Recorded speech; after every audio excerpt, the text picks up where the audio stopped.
16ই December বাংলাদেশের গৌরবময় বিজয়ের দিন, অথচ সেই বিজয়ের দিনে বিতর্কের ঝড় তুলে দিলেন ভারতের প্রধানমন্ত্রী নরেন্দ্র মোদী।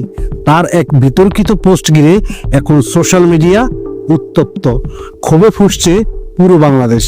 কি এমন লিখেছেন মোদী, কেনই বা এ নিয়ে তোড়পাড়?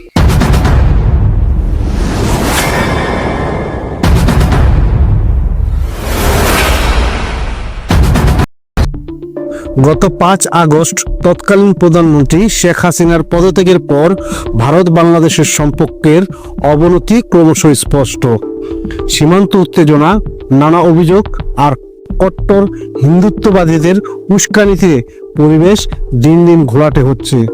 আর এই উত্তেজনার মধ্যেই ভারতের প্রধানমন্ত্রী নরেন্দ্র মোদী সামাজিক যোগাযোগ মাধ্যমে দেন একটি বিতর্কিত পোস্ট।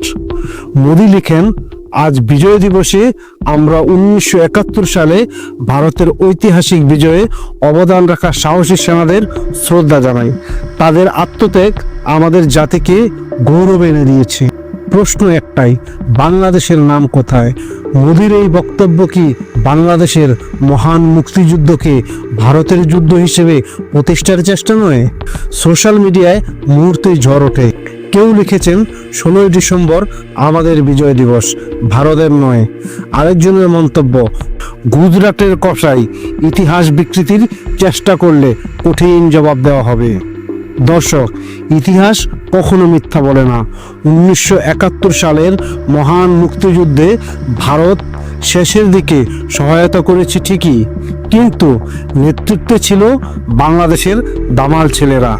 9 মাসের রক্তক্ষয়ী লড়াই শেষে পাকিস্তানি বাহিনী বাংলাদেশের মাটি ও মানুষের কাছে লজ্জিত পরাজয় মেনে নিতে বাধ্য হয়েছিল। কিন্তু দুঃখজনকভাবে আজও ভারতীয় মিডিয়া, সিনেমা ও রাজনীতিবিদরা মুক্তিযুদ্ধকে বিতর্কিত করার চেষ্টা চালিয়ে যাচ্ছে। আর মোদীর এই স্ট্যাটাস যেন সেই চেষ্টাকেই নতুনভাবে উস্কে দিল। দর্শক, আমাদের মুক্তিযুদ্ধ আমাদের আত্মপরিচয়। 16ই ডিসেম্বর আমাদের বিজয়ের দিন, অন্য কারো নয়। এই গৌরবময় ইতিহাস কেউ বিকৃত করতে পারবে না। দূরদর্শন চ্যানেলের পক্ষ থেকে আমরা স্পষ্ট ভাষায় বলছি, 16ই ডিসেম্বর কেবল বাংলাদেশের বিজয় দিবস। এই দিন আমাদের আত্মত্যাগের ইতিহাস, আমাদের গর্ব। আর এই গর্বকে রক্ষা করতে আমরা সবসময় প্রস্তুত। ধন্যবাদ সবাইকে।